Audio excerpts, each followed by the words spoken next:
प्रातः काल की पहली किरणें जब मिथिलापुरी के वन उपवन पर पड़ी तो वातावरण में एक अद्भुत शांति छाई हुई थी। राम और लक्ष्मण ऋषि विश्वामित्र के साथ इस प्राकृतिक सौंदर्य का आनंद लेने निकले थे। पेड़ों की पत्तियों से छनकर आती किरणें जैसे किसी कल्पना की दुनिया में ले जा रही थी।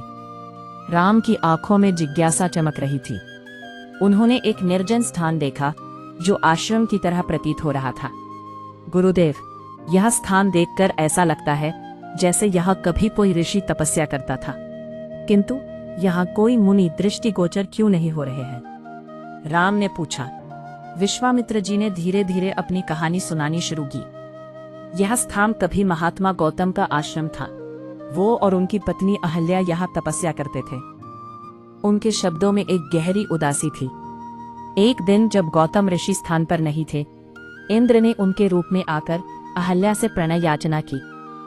विश्वामित्र ने आगे कहा। राम की आंखों में एक चिंगारी सी भड़क उठी। क्या अहल्या ने इंद्र को पहचान लिया था? हाँ, उसने पहचान लिया था, लेकिन देवराज इंद्र के प्रति अपनी सुंदरता को देखकर वो लुभा गई और उसने स्वीकृति दे दी। विश्वामित्र की आवाज में क्रोध का भाव था। जब इंद्र अपने लोक लौट रहे थे तब गौतम ऋषि ने उन्हें देख लिया। वो समझ गए कि क्या हुआ है और उन्होंने इंद्र को शाप दे दिया।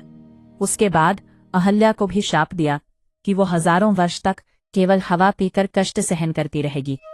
जब राम इस वन में आएंगे तभी उनकी कृपा से उसका उद्धार होगा। राम और लक्ष्मण ने एक दूसरे की आंखों में देखा। उन दोनों के दिलों में एक जिम्मेदारी का बोझ था।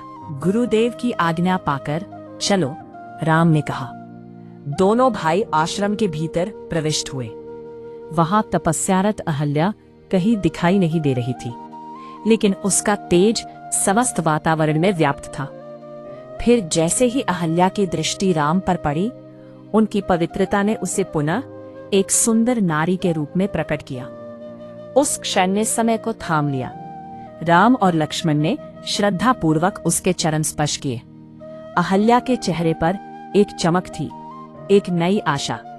उन्होंने अहल्या को उचित आदर सत्कार दिया और फिर मुनिराज के साथ पुनः मिथिलापुरी की ओर लौट आए। यह कहानी केवल एक उद्धार की नहीं थी, बल्कि यह प्रेम, विश्वास और त्याग की भी थी। राम ने न केवल अहल्या को उद्धारित किया, बल्कि उन्होंने एक नारी की आत्मा को पुनः जीवंत किया।